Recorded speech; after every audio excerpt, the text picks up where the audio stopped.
Nous allons commencer la séance d'ouverture du symposium de Dakar, dont le thème est la bibliothèque coloniale en débat.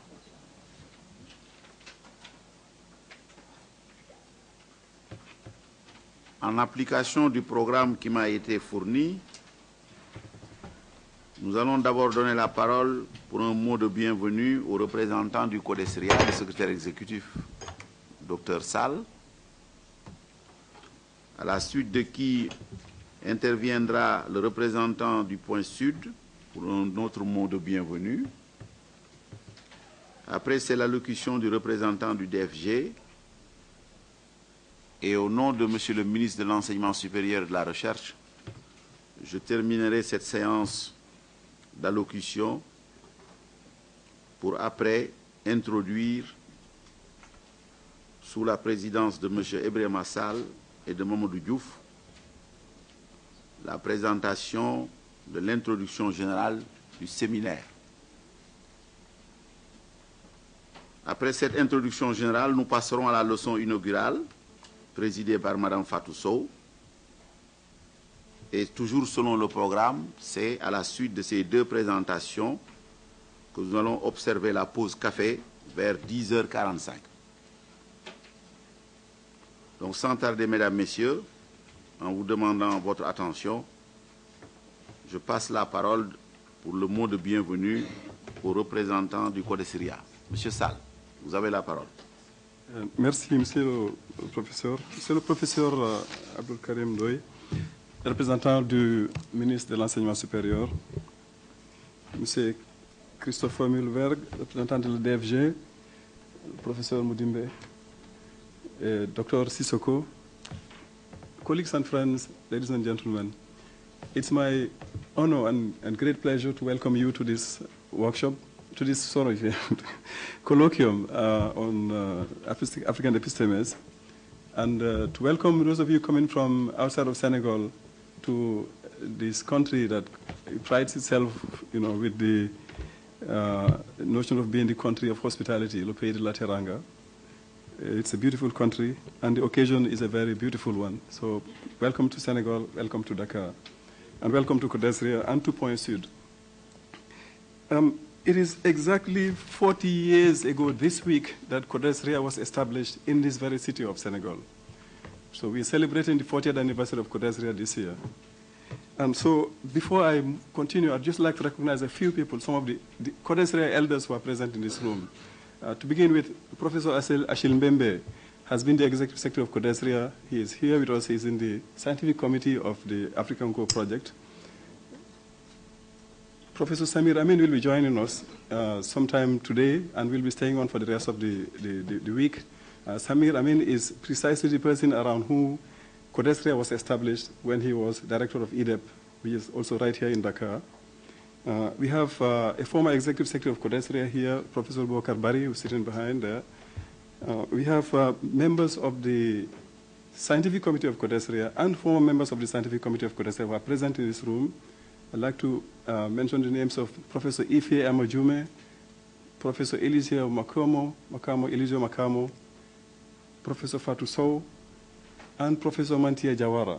These are current and former members of the scientific committee of CODESRIA. Two of them are current members, two have been members of the scientific committee of CODESRIA until very recently.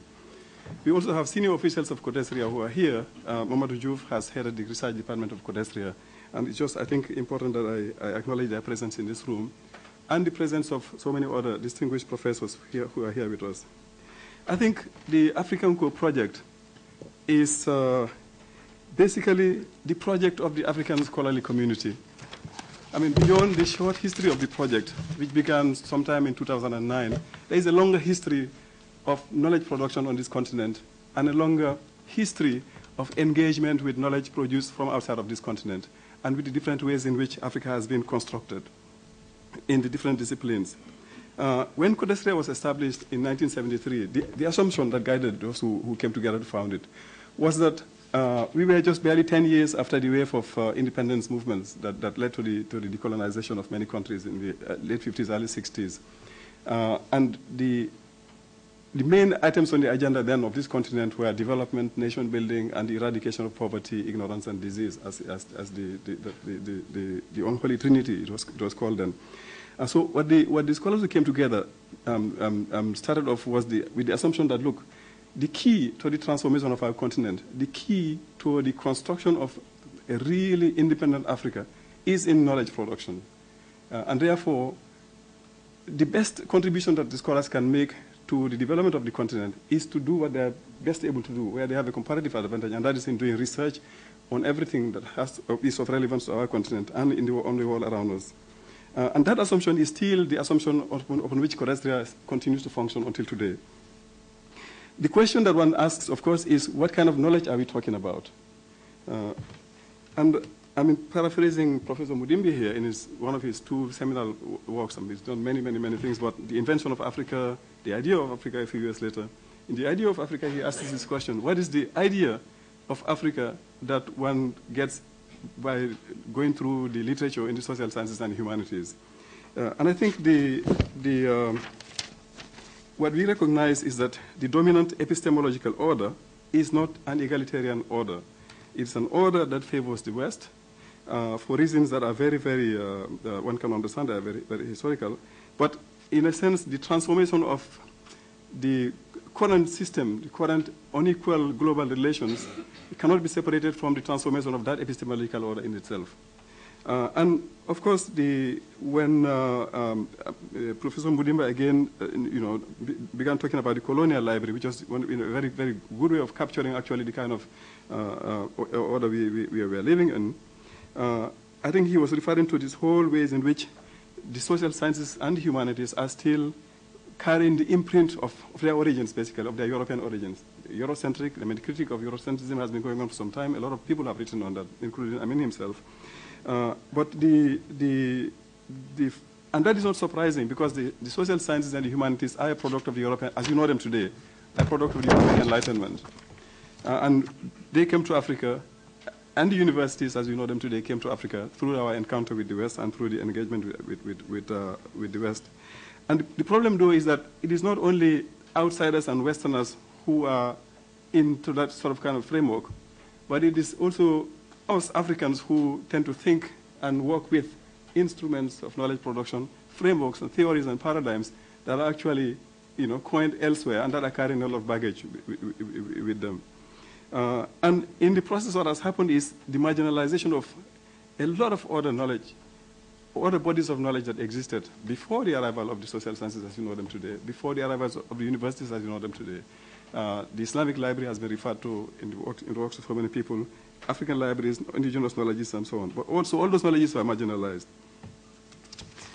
And it's not only something that is specific to Africa. We know of Edward Said's work on the Orient and the critique of Orientalism as well.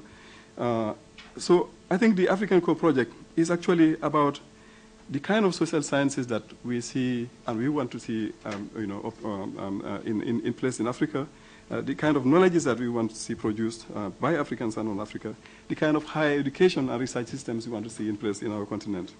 All of which obviously must be rooted well-rooted in African soil. And that is also what the Codestria Project is. That is what the Codestria Project has always been. And it is also a project that is shared across the South, across the global South. I think what has happened is, over the years, is that in the last 40 years or so, just to take the history of Codestria and not go even beyond that one, we have a community that has grown quite significantly. And there is a lot that is being produced on this continent now.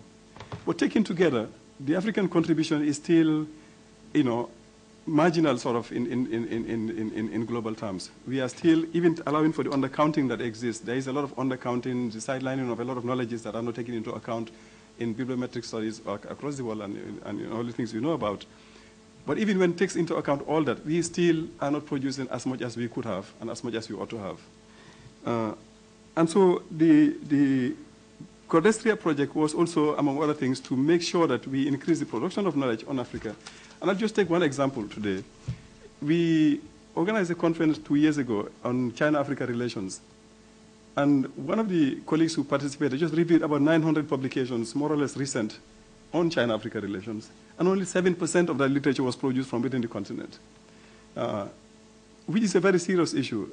It means, therefore, a lot of people who are engaging with Africa and talking about China-Africa relations are basing their, whatever they are doing, policies and their writings, on knowledge produced outside of Africa. That the Chinese, when they relate with us, they're looking at Africa with the eyes of, their gaze is mediated by the European and the American gaze, basically, and not by what comes from within Africa itself. So we need to continue producing more, and therefore when we talk about an African library, it is this whole body of knowledge that obviously has to be produced from within the continent itself for a large part of it. It is this body of knowledge that should be speaking to our realities in a much more important way than what we have been seeing so far. This colloquium has brought together a number of people who have been reflecting on these issues, and there are so many other attempts to deal with this particular situation all around the continent, which we're hoping through the advancement of this project we will be able to connect together and come to something very substantial. And that will lead us to a lot more knowledge being produced from within Africa itself, and African knowledge also being able to shape and influence perspectives about Africa, but also debates, global debates on all the issues that are of importance to the world as a whole, because we are not seeking to isolate ourselves from the world where we are, but to be contributing also effectively as we are. We want African voices to be heard. We want African voices to be acknowledged at the global level as well. So I'd like to once again welcome everybody to this colloquium, and we will be presenting you a little bit more, about the program and how we envision it. But I would just like to stop here and thank everybody for taking time away from their extremely busy schedules to come here. Apologize for all the mishaps that certainly have occurred along the way as you are coming here, difficulties of one kind or the other. And I would like to thank Professor Mudimbe for accepting to deliver the keynote address to this colloquium, and thank DFG for providing much of the resources for this conference. Before closing, I just once again take this opportunity to thank the government of Senegal for the support that they are giving to CODESRIA. It is one of the few African governments that are taking CODESRIA's work very seriously and providing resources in so many different ways, and making it possible for CODESRIA to be established here and to operate with what is required. It is probably the first non-governmental organization to benefit from the Geneva Convention provisions and have full diplomatic status in this country. At a time when most countries on this continent were run by military regimes and single-party regimes and life presidents, and Senegal was open enough and to host a council like CODESRIA, and not only host it, but give it the immunities, the scientific immunities, as President Senghor called them, for CODESRIA to operate. And that has never been put into question in the last 40 years of CODESRIA. And we really want to express our appreciation to the government of Senegal, Monsieur le Professeur, for that kind of support you've given to CODESRIA. Thank you all very much. There'll be a lot of activities that will be taking place this year as part of the celebration of the 40th anniversary of CODESRIA. You'll be hearing from us about that. Welcome.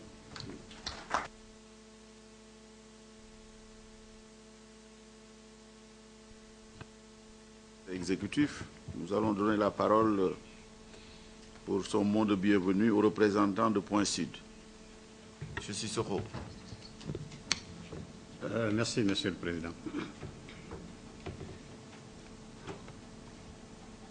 Monsieur le représentant du ministre de l'Enseignement supérieur et de la Recherche scientifique, Monsieur le représentant de la DFG, Monsieur le secrétaire exécutif du CODESRIA, Mesdames, Messieurs, chers invités,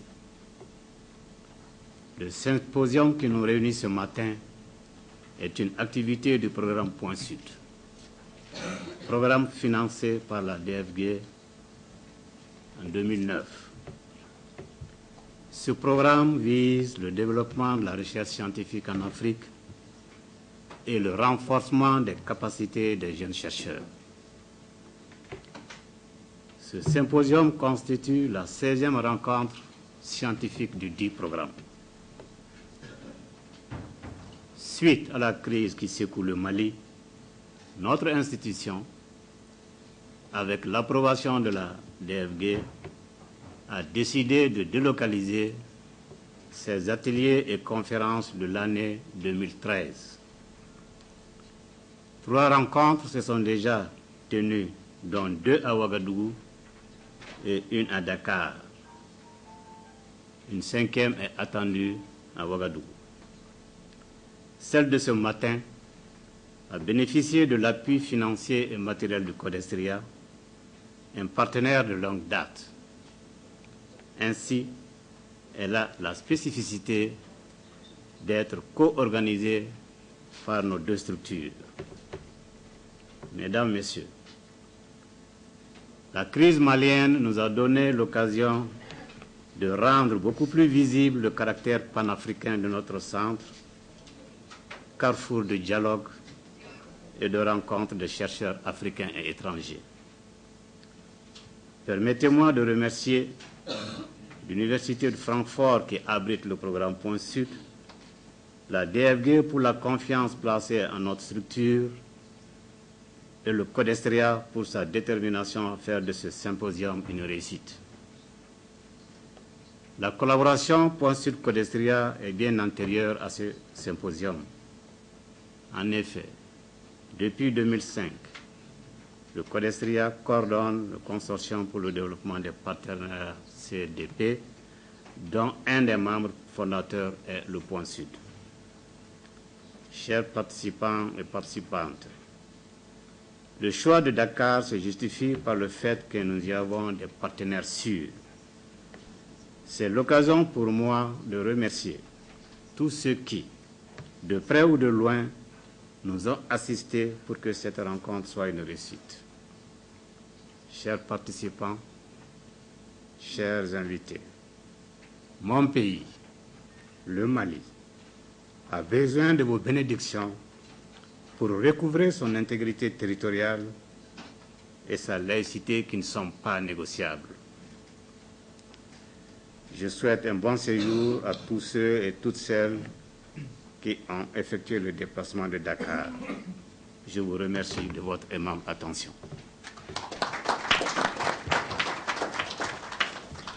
La parole est maintenant à Monsieur le représentant de DFG. Merci. Mesdames, c'est un honneur et un très grand plaisir pour moi de prendre la parole à l'occasion du 16e atelier dans le cadre du programme Point Sud et de vous saluer au nom de la DFG, l'association allemande pour la promotion et le financement de la recherche. C'est un honneur particulier pour moi de saluer et de remercier le professeur Abou Karim Doye, le représentant du ministre de l'Enseignement supérieur du Sénégal, M. Ibrahima Sall, le secrétaire exécutif de Codesria, l'organisme qui a pris en charge l'organisation locale de cette conférence, et bien sûr nos collègues et amis de l'Institut et du programme Point Sud, Mamadou Diawara, Moussa Sissoko et Marco Scholze. Je m'appelle donc Christophe Mühlberg et je travaille depuis plus de 20 ans dans la coopération internationale dans l'organisation DFG.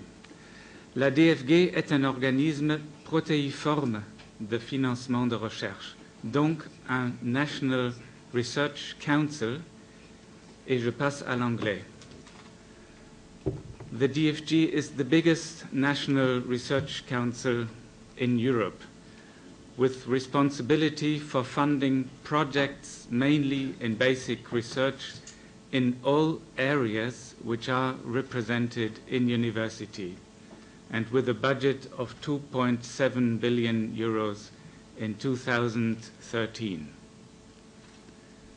How did we come to set up and support a program called Point Sud?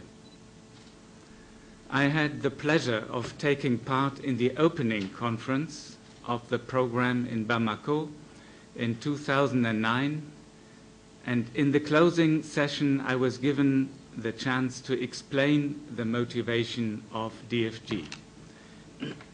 It is in the interest of a national organization to widen its scope of activity into international cooperation, to be a player and a sponsor, which means to support research activities in the international field. This is indeed very broad and general, and the challenge is to define action which makes an effort worthwhile. The result of Bamako 2009 was, we wish to find a way of promoting research at eye level, on equal footing, d'égal à égal en français, thus in the form of partnership, donc partenariat. The formula is simple. There is north and south, and Point Sud is the focal point for the south. So the concept of Point Sud has been research on Africa, in Africa, with African scientists on equal footing, and cooperation with other scientists from the south and even beyond Africa. Point Sud is a real program, not just a series of conferences. And this means it is long-term, with evaluation and success control. It has a focus with the ambition of developing it constantly further. It is strategic, so it is one method and one example for the organization DFG of learning more about cooperating with research in Africa. And there is funding made available on a reliable basis. In that sense, the program is more than just a bottom-up initiative. It is meaningful action. It is a choice and an ambition for the organization. Let me mention some more advantages of Point Sud being a real program. Involvement, as you mentioned before, involvement of and opportunity for young scientists, thematic coherence, interdisciplinarity, added value, critical mass, quality competition, encouragement to attract additional funding. All this has been possible, and I cannot emphasize enough, because the University of Frankfurt has been willing to give basic support to the running of the Institut Point Sud on a long-term basis. This is something which DFG as a research council cannot do even if Frankfurt is in Germany. We can only give specific support to activities and projects, in this case to the workshops in the frame of the program. I remember clearly that in Bamako in 2009 we said we must not be afraid of difficulties or political obstacles which we may encounter in African cooperation. We could not know by the time that there would be obstacles rather early, preventing us from holding conferences at Point Sud since 2012. Well, apart from the good luck that it is possible to hold this workshop and another one this last week in Dakar, it is strengthening our idea to widen the scope of Point Sud within Africa and to envisage for the next phase several places which are suitable for conferences in the frame of the Programme Point Sud. In this way, several Point Sud could develop into Réseau Sud, and this is a perspective which I would strongly support for the future of the program. Yesterday, someone said, the more you think about it, the more you are convinced. Très bien. Voici ma propre conviction. Je vous remercie de votre attention. Merci.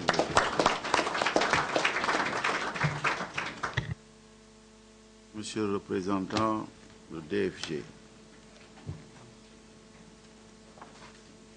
Monsieur le secrétaire général exécutif du CODESRIA, Monsieur le représentant de Point Sud, Monsieur le représentant du DFG, Professeur Moudembe, Mesdames, Messieurs les représentants des partenaires institutionnels, académiques, financiers et techniques, Mesdames, Messieurs les conférenciers, distingués invités en vos rangs, grades et qualités. Le professeur Mary Teuw Niane, ministre de l'Enseignement supérieur et de la Recherche du Sénégal, regrette vivement de ne pouvoir être avec vous ce matin, car son calendrier ne lui permet pas de présider personnellement cette séance d'ouverture. Il m'a demandé de bien vouloir le représenter en tant que conseiller technique du ministère. Permettez-moi tout d'abord d'avouer que cette heure d'ouverture, rendue particulièrement significative par l'éminente qualité des participants, a, pour moi, un sens subjectif dont je ne fais pas secret. C'est donc avec beaucoup de plaisir que j'ai accepté de représenter Monsieur le ministre pour présider cette séance d'ouverture dont le thème de ce symposium s'intitule Africanco, l'Afrique dans le monde, la bibliothèque coloniale en débat. En son nom et au nom du gouvernement sénégalais, je voudrais ensuite remercier le CODESRIA et Point Sud pour l'invitation qu'ils lui ont faite de venir ouvrir ce colloque international sur les épistémés africains. Je tiens à vous féliciter d'avoir pris l'initiative d'organiser un colloque sur un thème aussi important, car je sais que votre symposium va montrer comment écrivains et philosophes noirs, africains, afro-américains, antillais, européens, ont constitué en face de la bibliothèque coloniale, je cite, une bibliothèque où s'alignent des ouvrages de sciences humaines et de critique sociale, soucieux de résister au conditionnement des esprits, de concourir au décryptage d'un monde brouillé, de proposer des alternatives. Je voudrais aussi souhaiter la chaleureuse bienvenue à toutes les personnalités scientifiques, culturelles, politiques et administratives qui sont venues de loin pour certaines en vue de participer à ce colloque dans le pays de la Teranga. Comme le disait tout à l'heure le secrétaire exécutif, M. Sall, le Sénégal vous accueille à bras ouverts et espère que vous ferez de votre séjour une autre occasion de découverte et d'enrichissement culturel.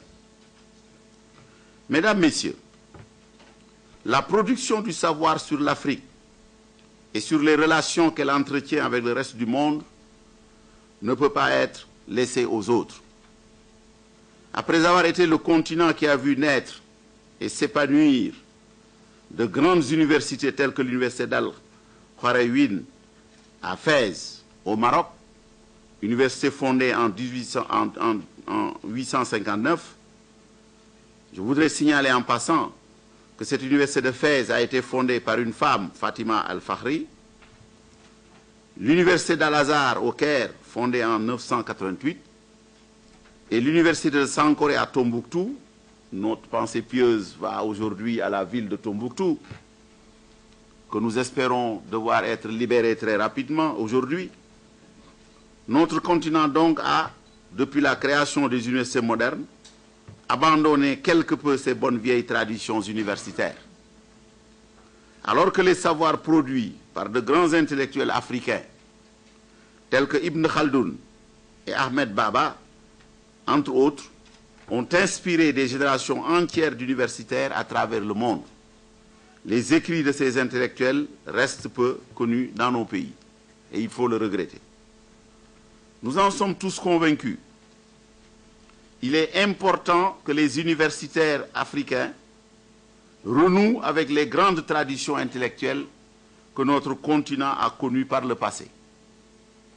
Il est également important que les écrits d'universitaires et autres grands intellectuels d'Afrique et de la diaspora africaine, tels que Cheikh Anta Diop, Léopold Sédar Senghor, Aimé Césaire, Kwame Nkrumah, Amilcar Cabral, Frantz Fanon, etc., soient des lectures obligatoires dans les programmes de nos universités et ceux de nos écoles. Mieux, les savoirs dits endogènes, tout comme le contenu de la bibliothèque dite islamique, dont les éléments importants se trouvent au Sénégal, devraient être préservés et enseignés dans nos différentes institutions d'enseignement. Je voudrais donc, mesdames, messieurs, au passage, saluer le travail que font le CODESRIA et Point Sud, organisation indépendante et panafricaine de recherche en sciences sociales et humaines. Le CODESRIA n'a, au cours de ses 40 années d'existence, ménagé aucun effort pour organiser et soutenir la recherche en Afrique en vue de produire des savoirs susceptibles de contribuer au développement et à l'affirmation internationale de notre continent. Pour sa part, Institut international indépendant de recherche et d'enseignement, basé au Mali, Point Sud soutient particulièrement depuis 1997 les recherches sur les prérequis culturels du savoir local et les réponses de celui-ci aux dynamiques locales, nationales et globales. Mesdames, Messieurs, ce colloque se tient à Dakar à un moment où notre pays est engagé dans une réflexion approfondie sur comment repenser notre système universitaire. Sur instruction du président Macky Sall, le gouvernement dirigé par le Premier ministre, son Excellence M. Abdoul Mbaye, a mis sur pied une concertation nationale pour réfléchir sur l'avenir de l'enseignement supérieur au Sénégal. À l'heure de l'économie et de la société du savoir, notre système d'enseignement supérieur devrait être un des socles sur lesquels le développement de l'Afrique et la négociation d'une meilleure place dans le système mondial devraient s'appuyer. À ce propos, savoir d'où nous venons et de quel héritage intellectuel nous disposons nous sera d'une grande utilité dans cette concertation nationale. Et Monsieur le ministre de l'Enseignement supérieur et de la Recherche attend impatiemment un document riche comportant les principales prises de position et pistes d'action de votre symposium. Document, je le sais déjà, fructueux, qu'il ne manquera pas de faire exploiter en vue d'enrichir la réflexion de la concertation. On le dit, malgré les nombreuses difficultés, le Sénégal dispose de quelques bonnes institutions d'enseignement supérieur et de recherche qui font la fierté de notre pays. L'un des grands défis reste celui de savoir comment mieux développer la recherche et comment lier l'enseignement et la recherche à la décision publique et l'action de développement et de transformation économique et sociale. Le colloque Africanco, dire l'Afrique dans le monde, devrait donc être une occasion pour réfléchir sur la bibliothèque coloniale. Une bibliothèque qui, après avoir longtemps dénié toute pensée au noir de l'Afrique et de sa diaspora, leur a finalement concédé une mentalité primitive et des usages spécifiques de la rationalité. J'ai cité Manjon. Une bibliothèque qui a construit des représentations simplistes à l'extrême, voire racistes de la mosaïque de peuples et contrées localisées en Afrique, dont la culture, l'écologie, les modes d'organisation sociale, l'économie politique diffèrent à tel point qu'on se demande, outre la localisation géographique, quelle est l'utilité heuristique du terme Afrique. J'ai cité Ousmane Kane.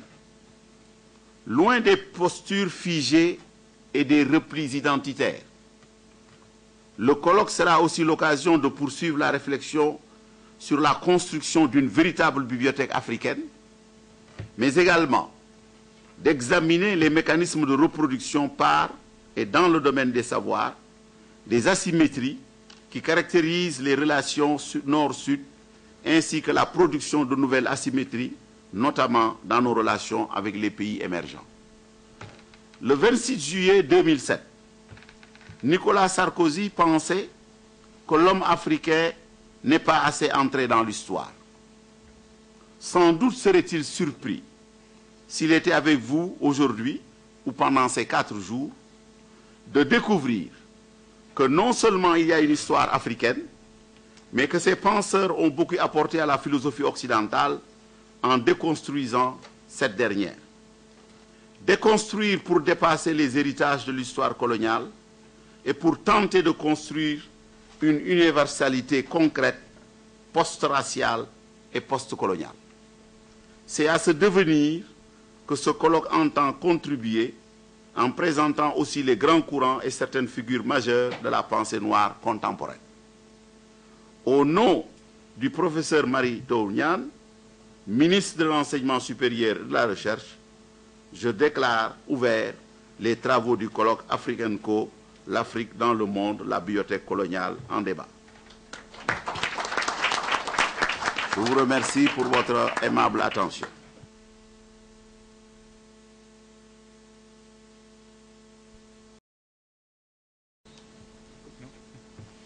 En essayant de commencer l'introduction générale sous la présidence de M. Ibrahima Sall et de Mamadou Diouf pour faire la présentation de l'introduction générale. Je demande à M. Sall et à M. Diouf de venir à la table. Qui a déjà posé vraiment les jalons des débats que nous allons avoir pendant les 4 jours. Ce que nous souhaitons faire dans les quelques, comment dire, on a après une trentaine de minutes, 1 heure de temps pour discuter du programme et mettre un petit peu le colloque dans un contexte intellectuel de manière un peu plus approfondie. C'est de vous présenter un peu les objectifs et quelle est l'idée, quelles sont les questions en fait que nous souhaiterons soulever pendant les 3 jours. Peut-être avant de passer la parole à Mamadou, juste pour dire que l'organisation de ce colloque-là et en fait tout le travail a été piloté par un comité scientifique dans lequel se trouve évidemment Mamadou Diouf, le professeur Diouf qui est professeur à l'Université de Columbia, le professeur Mamadou Diawara qui est professeur à l'Université de Francfort et fondateur de Point Sud, le professeur Rémi Bazengissa qui est professeur à l'École des hautes études en sciences sociales à Paris et originaire du Congo, le professeur Achille Mbembe dont j'ai parlé tout à l'heure, originaire du Cameroun mais africain, qui vit actuellement en Afrique du Sud, professeur à l'Université de Witwatersrand, et le professeur Jean-Bernard Ouedraogo qui est à l'École des études mais qui malheureusement n'a pas pu faire le déplacement. Et 3 nouvelles personnes se sont joints à nous récemment. C'est Rawia Taoufik de l'Université de Caire, Kelly Chilepsi de l'Université de Witwatersrand et Frida de which university is that again? University of Michigan. Of Michigan, yeah. Voilà. Bah, maybe you continue. Donc, et Frida Ekoto qui est, j'arrive jamais à dire, elle est moitié congolaise, moitié camerounaise, elle vit aux États-Unis. Elle a étudié en Suisse. Donc vous voyez, c'est un comité scientifique qui essaie, si vous voulez, à la fois de couvrir l'Afrique, de couvrir les générations et de couvrir le genre. Et je pense qu'il serait important quand même que les gens puissent savoir exactement qui est qui. Donc le professeur Bazengissa est là, tu peux lever ta main. Il y a le professeur Mamadou Diawara qui est là. Le professeur Achille Mbembe est là. Kelly Gillespie, professeur, est là. Frida Ekoto et Taoufik est aussi dans cette... Dans quelle rangée?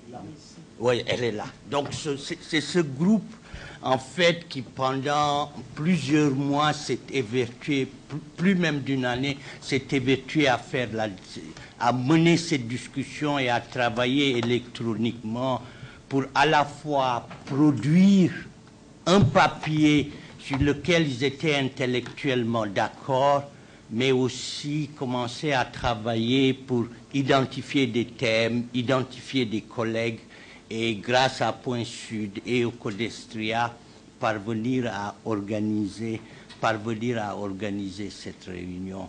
On a beaucoup parlé de la genèse, si vous voulez, de cette, disons, de ce projet qui se voudrait un projet avec une longue histoire.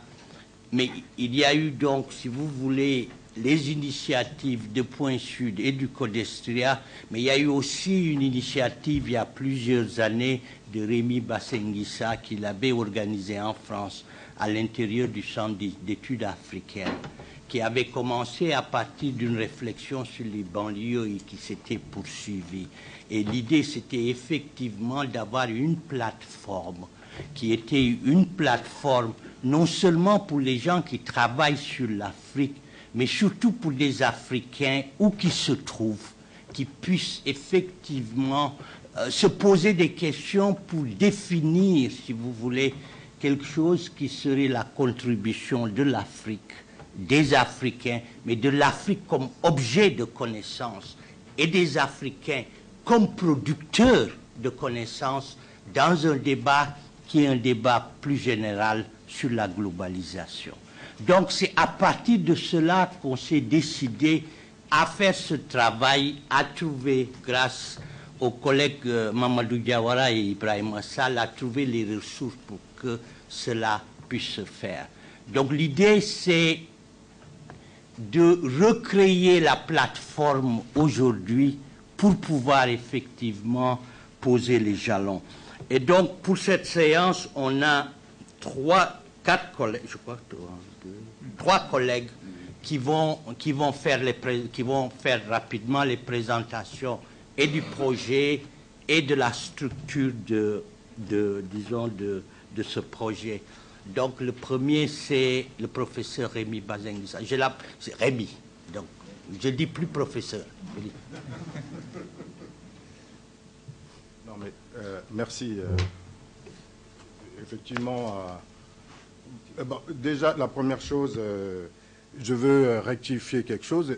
Peut-être parce que tout s'était passé électroniquement. Alors, donc, comme mon adresse électronique, c'est EHESS, tout le monde pense que je suis EHESS.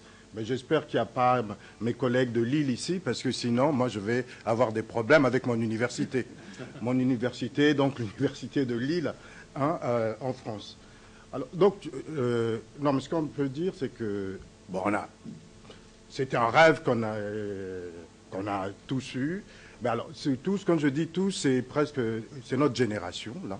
Et en fait, c'était de mettre en place donc cette plateforme autour de laquelle on pourrait effectivement réfléchir sur la production des connaissances sur l'Afrique. Alors, cette expérience, je dis générationnelle, parce qu'à la fois, il s'agissait pour nous de répondre, en fait, à reprendre aussi les questionnements que nos aînés avaient sur la construction des savoirs en Afrique, hein, et aussi ouvrir la voie pour les générations futures, hein, parce que pour nous, c'est effectivement important que ces générations-là aussi, qu'est-ce que nous pouvons léguer. Alors, je disais aussi générationnel, parce qu'il y avait bon, quelque chose qui nous taraudait. On se disait que finalement, bon, individuellement, nous arrivions plus ou moins à faire notre place dans les systèmes universitaires de par le monde, mais finalement, collectivement, est-ce que nous existions? Donc, s'il fallait, en fait, débattre au niveau international, ça ne pouvait pas se faire qu'individuellement. Il fallait qu'on s'organise collectivement. Et donc, à partir de ce moment-là, il y a eu un certain nombre d'initiatives et qui vont toutes raisonner, en fait, dans le cadre de Africanco. Alors, je peux dire que, au moins, dans la partie que moi je connais, il y a au moins, en fait, on peut voir qu'il y avait deux phases. Une première phase qui tournait presque, on peut dire, autour des lieux de production des savoirs et des connaissances sur l'Afrique.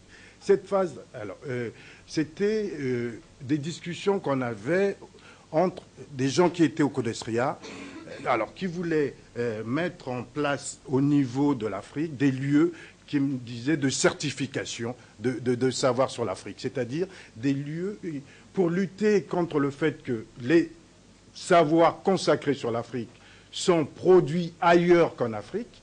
Donc l'idée, c'était de mettre en place un lieu, une place en Afrique, et éventuellement donc réfléchir à ça dans le cadre du CODESRIA. Bon, mais comme tout rêve, parfois les rêves restent purement imaginaires. Celui-là n'avait pas abouti. Alors, il y a un deuxième qui était aussi le produit de nos discussions.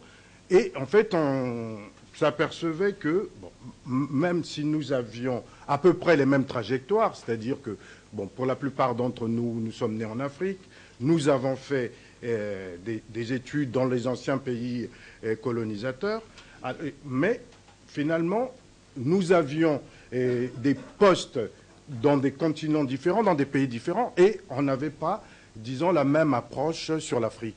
Et donc, à ce moment-là, on s'était dit, et comment on pouvait réfléchir sur cette expérience, et c'est dans ce cadre-là que nous avons monté donc, à Paris, donc avec un certain nombre des collègues, ce colloque qu'on appelait les épistémées africaines. Alors, donc, c'est autour de l'articulation de ces deux souhaits, de ces deux désirs, que finalement, il y a 3 ans, je pense, il y a 3 ans, que, en fait, nous nous sommes dit, mais alors, pourquoi pas, cette fois, faire rêver à quelque chose de grand. Alors, donc, à ce moment-là, donc, on s'est mis donc, dans l'ère de la mondialisation, et le net a très bien marché, et que c'est dans ce cadre-là qu'effectivement, on a monté un comité scientifique qui ne se disait pas comité scientifique, c'était un réseau d'amis, puisque on faisait presque des blagues de potache, mais que là-dedans, on a réussi donc à monter ce colloque. Donc avec cette idée qui nous paraissait importante, c'est que au lieu de réfléchir que sur des lieux de production de ces savoirs, peut-être que maintenant, il serait intéressant de réfléchir maintenant sur les outils même de la connaissance, donc pour faire une épistémologie, en fait, de ces contenus de savoir. Et donc, alors, pour africaniser le projet, au début, donc, bon, c'était, est-ce qu'on restait épistémé africaine? Bon, c'était, on trouvait que, bon, ça sonnait peut-être pas trop bien, donc à ce moment-là, on l'a africanisé aussi parce que à ce moment-là, il y a eu les partenaires qui étaient localisés dans le continent. Donc à ce moment-là, c'était devenu Africanco, dire l'Afrique dans le monde. Donc, alors, ce qui pour nous était important, c'était, c'est ça qui est assez bizarre, c'est que quand on regarde en anglais, je ne sais pas pourquoi, peut-être que ça se dit pas en anglais, hein, mais bon, en français, donc dire, donc c'était important. Dire, c'est-à-dire, c'est pas seulement, c'est un peu comme, c'est très performatif aussi. Dire, c'est aussi faire l'Afrique. Donc, c'est aussi une façon pour nous de contribuer avec nos outils de faire cette Afrique-là. Voilà. Donc, disons que pour nous, on a rêvé, et là, en fait, on continue encore dans le rêve. Et, écoutez, donc, il y a beaucoup d'émotions. Donc, bon, voilà, je passe la parole aux autres. Merci beaucoup.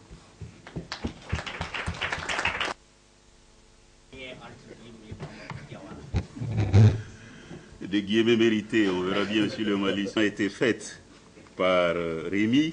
Je m'en vais essayer de d'esquisser les objectifs par ailleurs. Nous souhaiterions un programme de formation tout aussi durable de jeunes chercheurs. À quoi servirait-il donc de mobiliser le banc et l'arrière-banc des sciences sociales, des sciences humaines et autres, si nous n'investissions pas justement dans cette ressource fondamentale qu'est la jeune garde. Nous voudrions un programme de recherche articulé sur le thème qui nous mobilise, c'est-à-dire la production du savoir. Et nous voudrions agir en réseau, non plus nous fonder sur une seule base, mais aussi et surtout aller au-delà des traditions identitaires et coloniales qui existent. Traditions intellectuelles coloniales. Vous savez bien que cette tradition intellectuelle coloniale, elle existe à l'anglophone, à la francophone, à la lusophone et à l'arabophone, mais il s'agit justement dans ce contexte qui nous est donné d'aller au-delà de cette espèce de fragmentation que nous subissons au quotidien. Et évidemment, cela suppose le recours à la réalité qui nous entoure. Que dis-je donc? À la réalité qui nous assaille. Par réalité, il conviendrait d'entendre les hommes et les femmes, les acteurs et les actrices qui font largement usage de vocables de la bibliothèque en question, c'est-à-dire de la bibliothèque coloniale, sans vraiment connaître cette bibliothèque en tant que telle, sans l'identifier comme telle. Je me réfère ici à l'exigence de Valentin Yves Mudimbe, qui fait le choix délibéré et pertinent de la gnose ou de la gnose face à l'épistémé. La gnose, selon Mudimbe, j'ouvre les guillemets, est un savoir structuré, commun, conventionnel. Je ferme les guillemets. Mudimbe écrit que ce savoir est ordonné par des, je cite, par des procédures spécifiques de contrôle dans son usage et dans sa transmission. Fin de citation. La gnose, dans ce cas, et la gnose, par conséquent, est distincte de l'épistémé, c'est-à-dire de la science en général, en tant que configuration intellectuelle générale. Donc la gnose est bien différente de l'épistémé. Et c'est pourquoi, me semble-t-il, qu'il s'agisse du savoir occidental ou du savoir africain, l'histoire est la pratique quotidienne dont chaque savoir local est le produit, j'insiste dessus, chaque savoir local est le produit, joue un rôle essentiel. Voilà la quête à laquelle nous devrions nous adonner. Nous sommes aujourd'hui, comme vous l'avez souligné, au 16e atelier convié dans le cadre du programme Point Sud. C'est l'occasion, je ne la manquerai pas, c'est l'occasion de remercier l'Université Goethe de Francfort qui nous offre cette possibilité. Et évidemment, comment l'oublier, c'est l'occasion à la Deutsche Forschungsgemeinschaft DFG dans un programme singulier qu'il a créé. Ce programme n'existe nulle part dans les statuts de la DFG, mais elle a eu le courage, justement en tant qu'institution chargée de promouvoir la recherche scientifique, elle a eu le courage de tenter, d'essayer, et nous lui en savons gré. Évidemment, comment faire sans le Codesria, que je remercie, et au passage, mes amitiés à Ibrahima. Il a bien fallu ta grandeur de vue pour tenter ensemble cette aventure. Évidemment, je ne tairai pas Point Sud, je ne tairai pas Marco et Marie, sans lesquels rien ne serait possible. Évidemment, comment oublier Moussa qui tient Point Sud, qui tient Point Sud, qui tient Point Sud. Merci.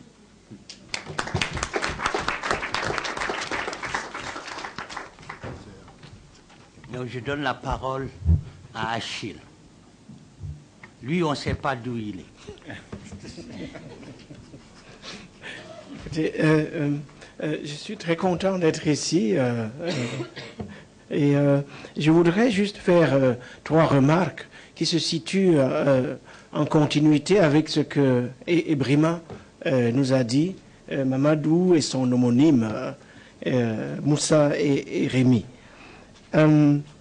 Lorsque nous nous sommes réunis hier pour faire le point de la situation, 2 ou 3 choses nous ont frappés.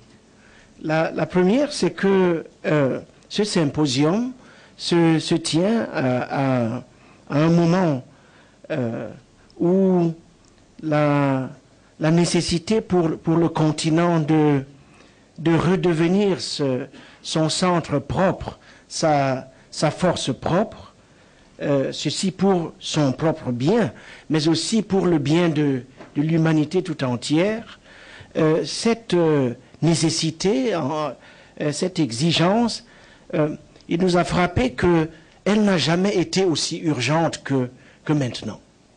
Et donc, les réflexions que nous allons entamer tout à l'heure, disons, se situent dans ce contexte d'urgence.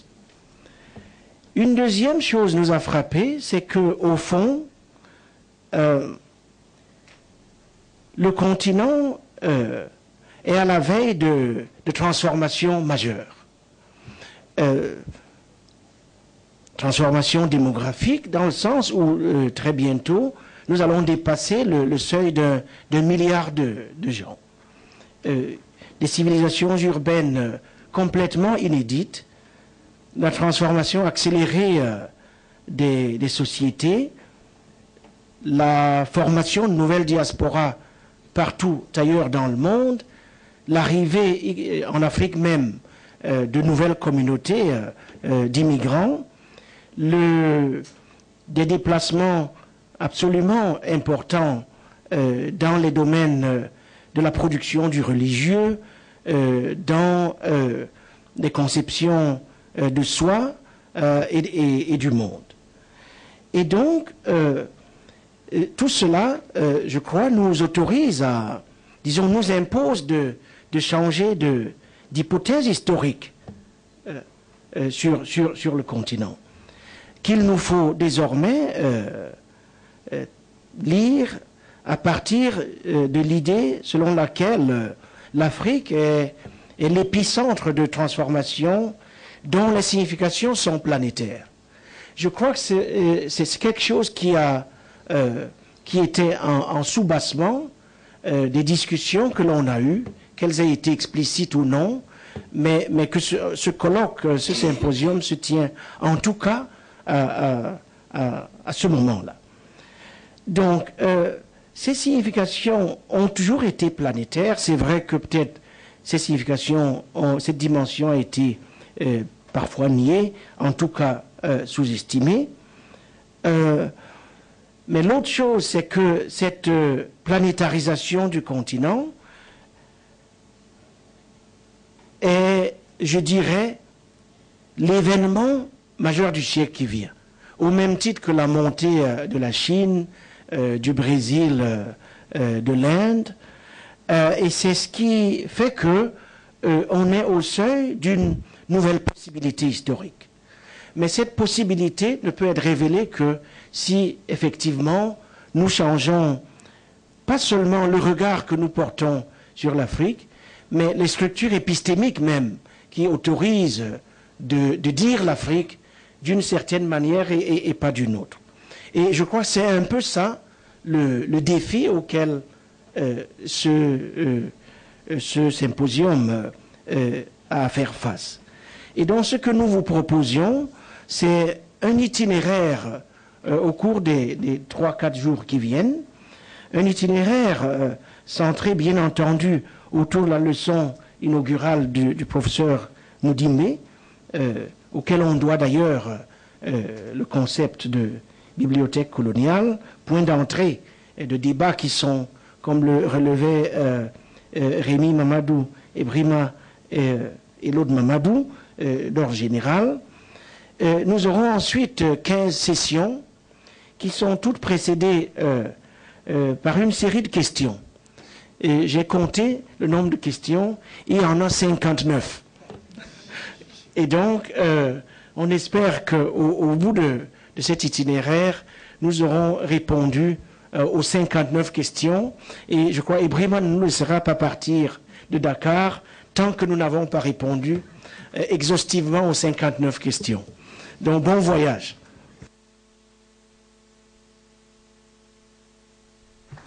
Merci Achille. Ce qu'on va faire, et Ibrahima va expliquer la démarche que nous allons...